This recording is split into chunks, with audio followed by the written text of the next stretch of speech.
Fala pessoal, aqui é o professor Humberto Quezado e esse é um vídeo que tem sido muito pedido pelos meus alunos aí, não só de direito penal, mas de outras disciplinas, que é justamente um dos livros mais importantes para a gente discutir direito constitucional, que é o livro O que é a Constituição, do Ferdinand Lassalle, certo? A gente vai dar uma olhada e saber quem é que foi esse pensador importante para o direito, qual é a ideia dele de Constituição e como ele se contrapõe com o seu grande rival nessa seara, que foi o Conrad Hesse, certo? Mas, antes de tudo, vamos chamar a vinheta.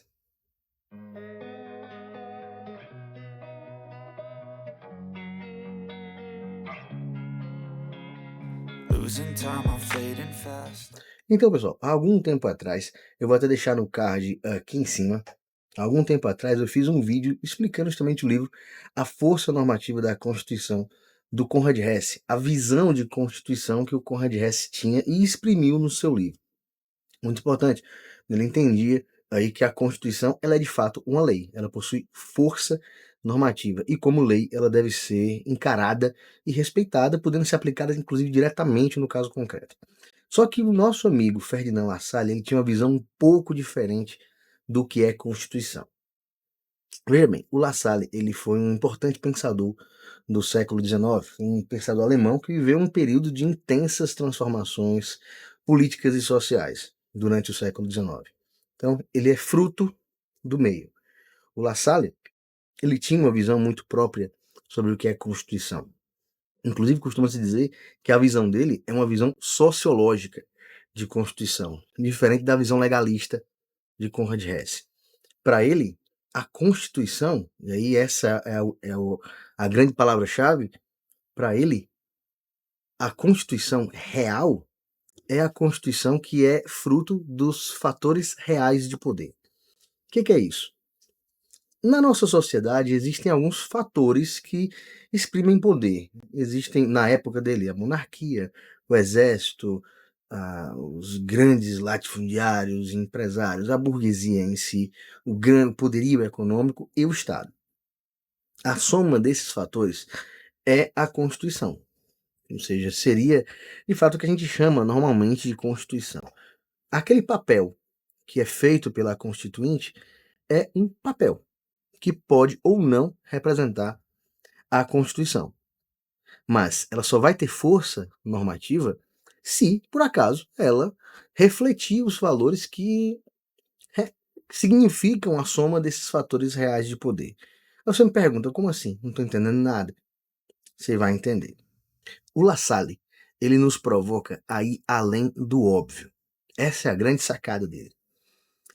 Quando ele nos provoca a ir além da superfície, ele faz a gente pensar, poxa, de onde é que vem a força do Estado? É óbvio, vem da sociedade. O Estado é uma ficção jurídica. Ele não tem a força que nós damos a ele. O povo, a sociedade, dá esse poder todo ao Estado. Então, o que acontece? Existe uma ideia de forças sociais, uma série de fatores de poder que se contrapõem. Existem interesses, existe política, existem fatores econômicos, militares, que vão ali se degladiando e se assentando na sociedade. Nesse contexto, a soma dessa galera é o que vai ser a base do texto constitucional. Há uma frase muito célebre dele, desse livro, quando ele diz o seguinte: a Constituição real é a força efetiva que rege o país. A Constituição escrita é apenas a folha de papel onde se pretende fixar essa força. Ele separa muito isso. Ele separa a Constituição escrita da Constituição real. Para ele, aquele papel lá que tem um nomezinho Constituição é só um papel. Ele terá um poder normativo, inclusive em determinado ponto do livro ele fala disso, a gente vai já ver. Ele entende que aquele papel só vai ter força se ele refletir os valores da Constituição real. Enquanto ele não fizer isso, ele é só um papel. Nada mais do que isso. Então, o que acontece? Ele entende que todos esses fatores que de fato mandam no país, esses fatores reais de poder, eles incluem, por exemplo, a aristocracia, como eu falei, os militares, a burguesia, os grandes empresários, as pessoas que de fato detêm o poder econômico no país. Então eles vão lançar mão de certos artifícios e mecanismos a fim de fazer valer os seus interesses, que vão ser esculpidos no texto constitucional, ou não, porque pode ser que em determinado momento isso se dissocie e a Constituição passa a ser somente uma folha de papel de novo. Ele nos alerta, muito importante, de que é muito perigoso, diferentemente do que crê Conrad Hesse, a gente confiar cegamente no texto constitucional. Olha, não confia 100% no texto constitucional, não, porque pode ser que ele não vale de nada, pode ser que as pessoas simplesmente não obedeçam. Pode ser que esse texto escrito, de fato, não implique em uma força real. E se a gente se vê nesse cenário, a gente está tudo lascado. Ou seja, a Constituição real está dissociada da Constituição física, né, da Constituição escrita. É inclusive um trecho também muito célebre do livro dele, quando ele diz: de nada serve ter uma bela Constituição escrita se ela não corresponde à Constituição real. Olha só, ele parte, portanto, do pressuposto acerca da efetividade da Constituição. Aquele papel ali está servindo de alguma coisa? Aquele papel que tem escrito Constituição e foi feito por uma Assembleia Constituinte, fruto, portanto, do poder constituinte originário, ela está servindo de alguma coisa? As pessoas observam isso mesmo? Ou ela está ali só de enfeite, porque de fato ninguém obedece? Ele faz essa ilação, ele traz essa problematização. Ele ilustra essa tese dele em determinado ponto do livro com um exemplo que é interessante, que a gente pode até pensar e fazer um paralelo hoje em dia. Ele traz o exemplo de um figo e de uma macieira. Olha só, podem os meus ouvintes, isso foi numa palestra, podem os meus ouvintes plantar no seu quintal uma macieira e segurar no seu tronco um papel que diga: essa árvore é uma figueira. Bastará esse papel para transformar uma figueira numa macieira? Ou seja, eu planto uma macieira e boto uma plaquinha dizendo assim: olha, aqui é uma figueira, aqui é uma árvore que dá figos. Isso vai ser o suficiente para transformar aquela macieira numa figueira? Em algum momento, aquela árvore vai dar frutos e não vai sair figos, vai sair maçãs. Então, ou seja, não importa o que está no papel, isso não faz sentido.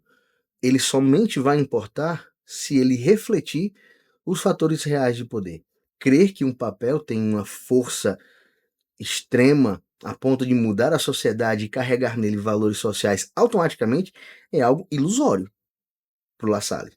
Ele tem uma concepção muito realista, ele tem uma concepção muito sintética, muito não dogmática como a de Conrad Hesse. Né? Ele tem uma visão mais realista, né? Mais pé no chão.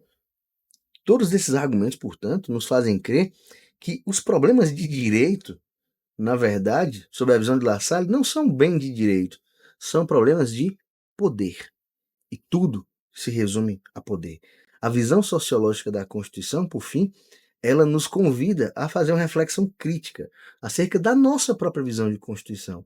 A gente tem a nossa Constituição do Brasil, a última foi de 1988. Então, ela, de fato, vale, o que está lá nela é observado pelas pessoas e principalmente pelos governantes. Isso é a grande questão a se fazer.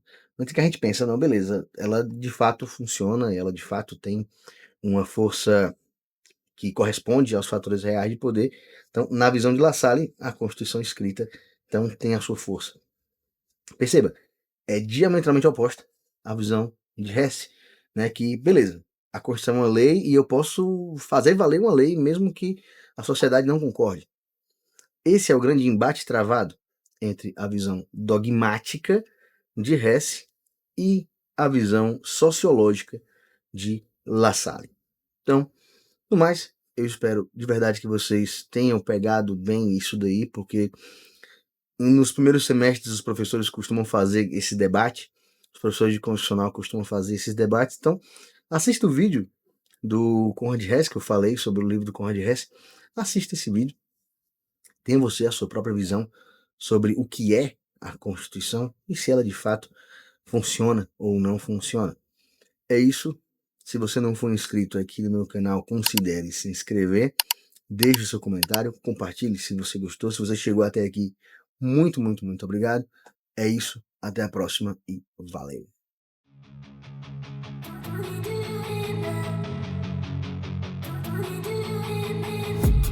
I've been dreaming on in my head like I've seen it, a life worth living.